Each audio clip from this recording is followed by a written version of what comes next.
Welcome to the first in our podcast series, Longevity and You. Longevity and You is a fast and practical podcast about how we make longer lives work for everyone.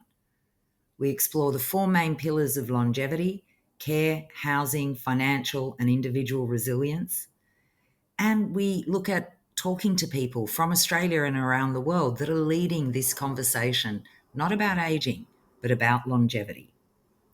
Today, it's my great pleasure to record our first episode with Dr. Abby Bloom to talk about her book, The Cost of Not Caring. We'll also share a conversation with Nadine Esposito from Wellthspan Advisory. But first, let's talk to Dr. Abby Bloom. It's a pleasure to be here, Annie. How far we've come in just over 2 years. We founded PrimeLife Partners because the concept of longevity was effectively unknown in Australia, and we really were trailing the rest of the world. We felt that, given our personal and professional backgrounds, that there really was an urgency, and when we started looking into it, we realized that Australia would lead the world, not trail the world, by 2030, when we would have more people living in Australia 65 and older than 18 and under. Now, that's changing extremely rapidly, and in fact, we're already starting to see that in a few years there will be communities or local government areas in Australia where fully 25 to 30% of all people living there will be 65 and older. It's been a bit of a battle to introduce the word longevity, and words have meaning. Australia continues to focus on aging, aged care, age. It's been very difficult to shift the narrative, and so we began talking very specifically about using a longevity lens. Because if you apply a longevity lens to the same phenomena that you're seeing every day, you actually see the world differently. And what we came up with in the white paper that Annie authored a couple of years ago was building on this idea that there was really urgency. We cannot continue to ignore the fact that longevity, living longer, is going to have a major impact. And in fact, Australia is already in what Joe Coughlin and others have called a longevity economy. So where does that bring us today? Well, Annie has asked if I would focus on the book that I published that came out last week. And the title of the book is The Cost of Not Caring, Working and While Caring in the Era of Longevity. So it really pulls together a couple of very important themes. And that will be the focus for today, but I'll try to, in the same time, to cover a number of the fundamental concepts underlying not just the book, but the concept of longevity and a longevity lens, and also talk about some of the opportunities that are arising specifically in innovation, in investment, in the longevity economy. Thank you, Abby. I'm really excited that you're the first person that we're interviewing for the podcast because of your history in aging and longevity, and the fact that your mum lived to 109. So I think you have very clear lived and shared experience of what longevity means. And, you know, I'm also really excited that you launched your book finally after years of working on it and research. You know, I think it's really important to talk about the wake-up call that you are providing in this book. And the wake-up call is not just to individuals, but it's to governments and it's to employers. Our workforces are aging. So the first question I want to ask you is, why now, and why is it a silent crisis, the cost of not caring? So if I can just for a moment elaborate on the wake-up call. I was saying with one of the early arrivals here that when you have the chance in your own life to observe someone's long life, that definition of longevity, it has a lot more reality to it than in theory the idea that a woman in Australia today who's 65 has an equal chance of living to about 90, meaning that half of all women will exceed the age of 90. And for me, the wake-up call, and one of the stimuli for the book, was watching my mom giving a speech, standing up, hysterical, funny, in New York, because that's where the Catskills are, giving a speech at her 104th birthday. And she was living with some paid care at home, but not in a retirement living, not in a nursing home, a normal apartment that many young Australians would crave. And I just thought, how is that going to work for our generation and the upcoming generations? And reflecting on the fact that in her generation, and she was of modest means as a school teacher, but with very good benefits because of her New York City School Teachers Union, which is the most vocal and powerful union in the United States, never mind the Teamsters. And so excellent benefits, what we call war widows or veterans, frugal, but nevertheless living out her life with aging with dignity and able to pay for whatever she wanted. And I could see that conditions for all of us, whether you're in the US, the UK, or Australia, had changed markedly. One of the major changes that I could see, in addition to the fact that governments, well, in the US, Social Security was said to be on going broke at some point. Governments have less money for everything. That increasingly governments are going to have to be pulling back on what they subsidize. Similarly, employee benefits, in many cases, were being curtailed. But there were other trends that were going to exacerbate longevity.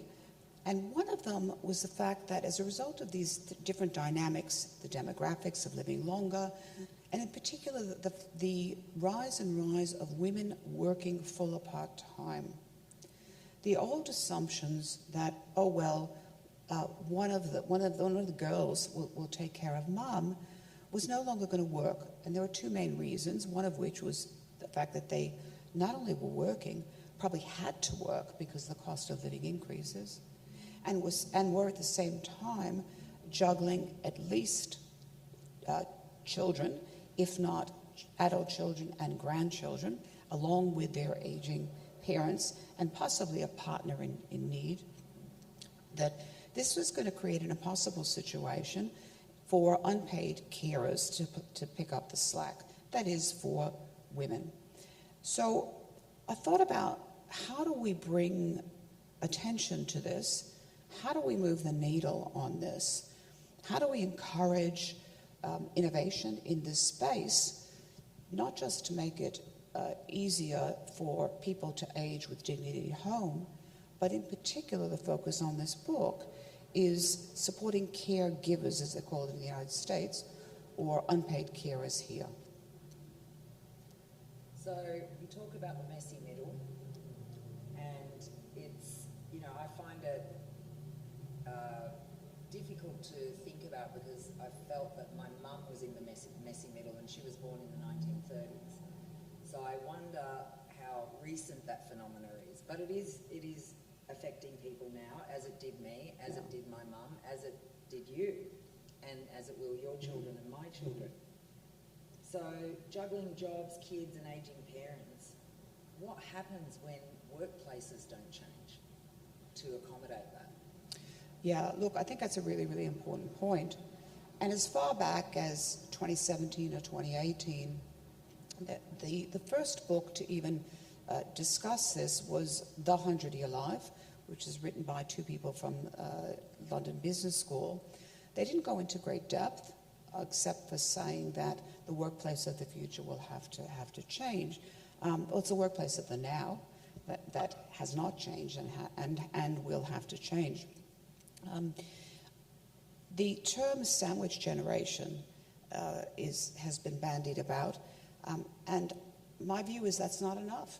So I coined the term club sandwich generation, because I certainly know that in our situation and many others, the family, and particularly the longevity and care ecosystem, is not just 3 generations, it's broader than that.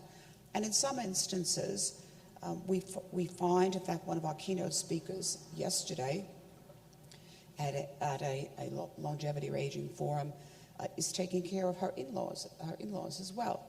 So, so club sandwich generation, I think, is more to the point. And I do think that the situation is exacerbated at the moment. But one of the things that I discovered in going through the research done in 5 different countries is that in the main, people who are working while caring do not talk about it in the workplace. And as one of my colleagues said, if you walk around an office, new parents are likely to have a photograph of their kids on their desk, but you're very unlikely to see anybody with a photograph of their aging parents on their desk. It's hidden. And the reason why they hide it is the well-founded conviction that they will be discriminated against for the very fact that they are caring for aging parents. It will be assumed that they won't have the time, they won't have the flexibility, they won't have the energy to give, and in fact, they are denied promotions, they're denied roles that involve a lot of travel. They're never even asked. It's just assumed. And it does predominantly fall on women. There are, of course, men that do also care for partners and parents and so forth, but it predominantly falls on women. What are the repercussions later in life for their own care and retirement? Yeah, look, thanks. And in the previous question, you mentioned that workplaces are not adapting fast enough. It's been really interesting for me to look at the range of, I call it a menu, of accommodation that in Australia is given to people in the workplace, and very legitimately. So leave for domestic violence, leave for menopause, leave for parental leave, obviously. But if you apply a longevity lens, suddenly you're going to have a whole chunk of people who have to work longer, staying in the workforce. They don't have school-age children. They don't need parental leave. What they need is a menu that includes flexibility, right, and other entitlements, but more befitting to someone who's caring for aging parents and possibly also school-age children. Implications. So the implications of unpaid caring are enormous. Now, women are not the only carers. Amongst unpaid carers, about 2/3 are women. Why do men end up caring? It could be their partner who ends up with early onset or just regular onset dementia of some kind. It could be that there simply were no girls in the family. They had 3 or 4 children, but bad luck. They only had boys. So one ends up doing the caring. And what's been interesting for me is that there's so much similarity, whether you're male, female, or other, and you're an unpaid carer for an aging parent. As soon as I mention the book or what I've been working on, they say, you don't have to say anything more. I totally get it. This is me. I'm in it, whether they're male or female. One of the people to read and recommend my book herself, Anne-Marie Slaughter, who heads a major democracy think tank in the US and was at one point dean of a prominent Princeton University Business School, has written that it's not a women's issue. It's an issue for us, for people, for humanity. It's not a gender issue. Or as Rosalind Carter said, and I'm paraphrasing, care is for all of us. We start life being cared for, we end up being cared about. We might and we ultimately end up caring for someone.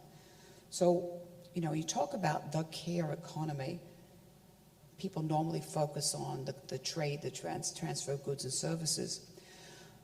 But talking about what it means for women, because 2/3 of unpaid carers are women, it has a major impact. And I recently wrote something about the cruel paradox of being an unpaid caregiver, because you are fairly likely to leave work, to retire or stop working sooner than you might otherwise have. So your earnings are less.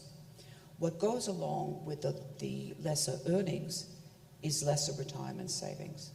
So lesser earnings, lower retirement savings. Even if you don't leave work, you may want to reduce your hours, go part-time, or you might want to get into the gig economy. The former, reducing your hours of work, reduces your income and your retirement. The latter, going into the gig economy, you may or may not reduce your earnings. You have no retirement entitlements. So you end up, at the age of 65, being significantly behind your male counterparts. And that continues over into your own later years. A colleague of mine in the US, who calls himself America's Chief Elder Officer, Dr. Neil Shah, recently concluded that women many women in the US by the age of 52 will have absolutely no retirement savings left. They will have exhausted it.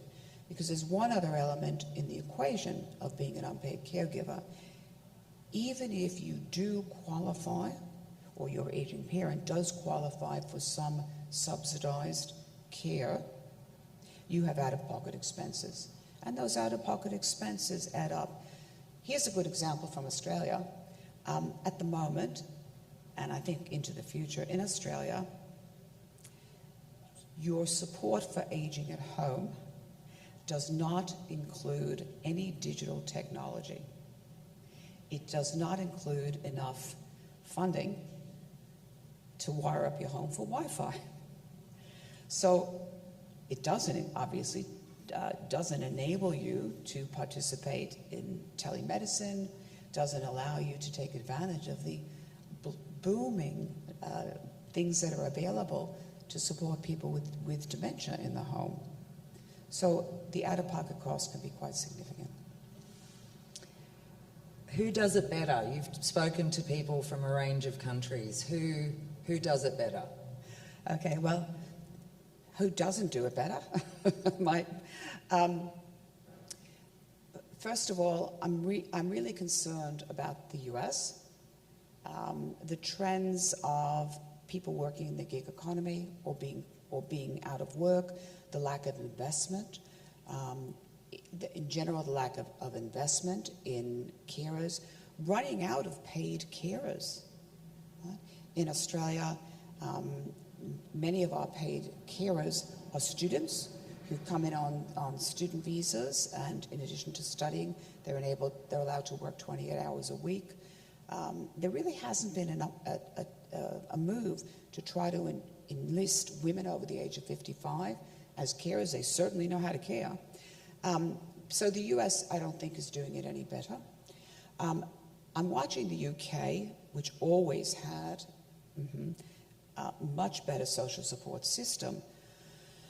But about a year ago, they had the brainwave of combining social care with their failing healthcare system. So combining the NHS with social care. And I don't know, in the arithmetic that I learned, 1 + 1 does not equal 3. And in this case, it's probably 1/2 + 3/4. It does not even equal 2. The countries that are doing it better are, not surprisingly, the Scandinavian countries, who have always recognized unpaid care, particularly in the form of parenting, but unpaid care as something worthy and as a contribution to society as a whole. Unfortunately, if you look at countries like Japan, which are way ahead in terms of age tech, the enablement of people who are working while caring is just really, really taking off. And, you know, as I said, in Australia, we're not even at the start line. If you were to advise leaders today, like whether it be CEOs, policymakers, people that can maybe affect some change, what would you advise them to make happen tomorrow? Look, I think the one simple thing that has no cost and that would have a huge impact would be to stop talking about aging and start talking about longevity. Stop talking about the process of decrepitude with the implications of being a burden, something to be avoided, a stigma, and start talking about the living and the fact that we really need urgently to focus on how people are going to live during that part of their lives, which is not even from 65 onwards, but as I think you foreshadowed in the beginning, people really need to start to think about their health and their wealth, their well-being, how they're going to find or modify housing by their 40s, by their 50s, while they still have time. But if we could change the terminology that we use and apply a longevity lens, I think that was the one thing that we could do easily, no cost, to make a huge difference. It's my great pleasure now to introduce Nadine Esposito of Wellthspan Advisory. We spoke to her earlier. Hope you enjoy the interview. Thank you so much for having me for this session. It's a real privilege. Longevity and living longer in that sense means that life is no longer this simply linear model that we are quite used to. We are moving from a fairly three-stage model that was education, work, some saving, and then retirement. Kind of that was the model we know, like our grandparents did it, our parents did it. And we are now moving to a more multi-stage life that includes pauses in a sense of caregiving, stepping out of workforce, looking for children, looking for parents, then also reskilling. And all of this challenges the traditional assumptions that old age starts with 65, and it's pre-65 and post-65. And I mean, this quite black and white thinking is completely set off with this new multi-stage thinking.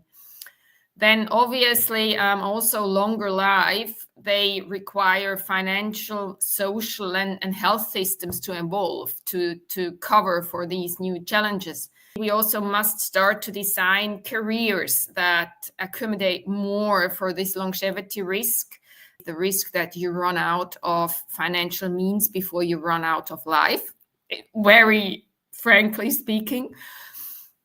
For example, that would mean that we have these second careers, we have delayed retirement, we have more flexible work models, especially at older stage.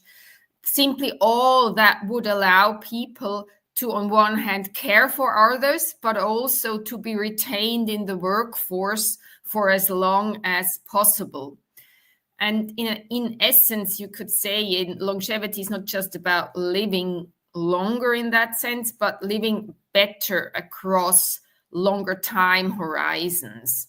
And this covers financial security, purpose, well-being at every stage. And financial resilience must integrate also longevity literacy, meaning that helping individuals understand how to finance longer lives, how to plan, and also that this requires different saving behaviors and spending patterns, but also it would be great to see new products and services which enable this different mindset of spending and saving. And overall, I believe the individual resilience, it heavily depends on proactive investment in your own health, skills, and social capital, but essential for overall.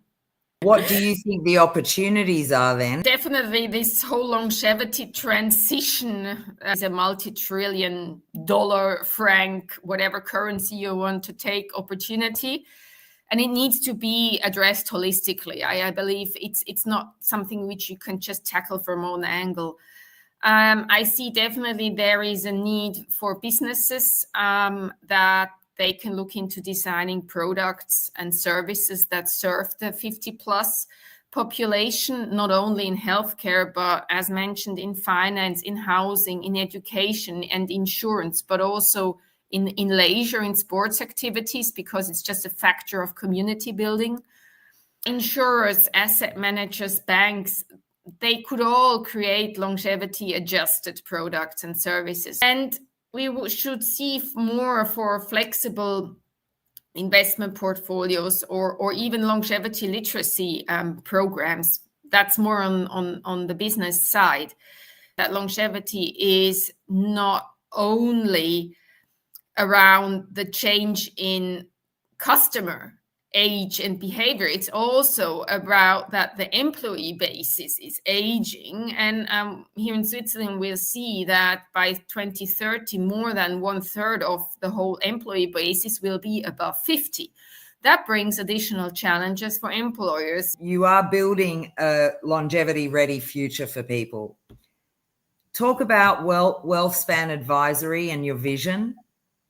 And if there's one priority action that people should take right now, what is it? With Wellthspan Advisory, my vision in a way is to make longevity literacy mainstream. I focus on the intersection of finance, risk, management, and longevity, and this understanding of how health and wealth are connected. And advocate for a future where health is treated and as an asset. That's the key thing for me that I want to bring across is when we speak, especially around the wealth management, we always talk about these assets and asset classes. And I want to propagate for that we see health as kind of our core asset class. It doesn't strictly tick all the boxes of the definition of an asset class, but just simply from a mindset perspective with giving it a value, because health has a large value and people should be aware that this has a large value. And also I want to bring across how the health status should be more included in the whole wealth planning, because it's a key driver on get the wealth planning personalized and right. Further, for me, it's important to bring across that financial security is viewed as a result of lifestyle and planning, and not simply luck. I aim to build or have built this framework, this 5+1 framework. I'm working on creating education programs or workshops and partnerships that empower individuals and organizations to thrive in this longevity economy. I would give one thing, it's this aspect of taking ownership and not waiting. Nadine Esposito, thank you so much for your time. Thank you again for having me. It was a real pleasure and honor. Thank you for joining us for our first episode of Longevity and You, brought to you by PrimeLife Partners at Spark Festival. Our guest today, Dr. Abby Bloom, author of The Cost of Not Caring, and Nadine Esposito, founder of Wellthspan Advisory. I'm Anne-Marie Elias, co-founder of PrimeLife Partners. We hope that you'll keep in touch and join us on our podcast, where we're going to interview longevity experts from Australia and around the world.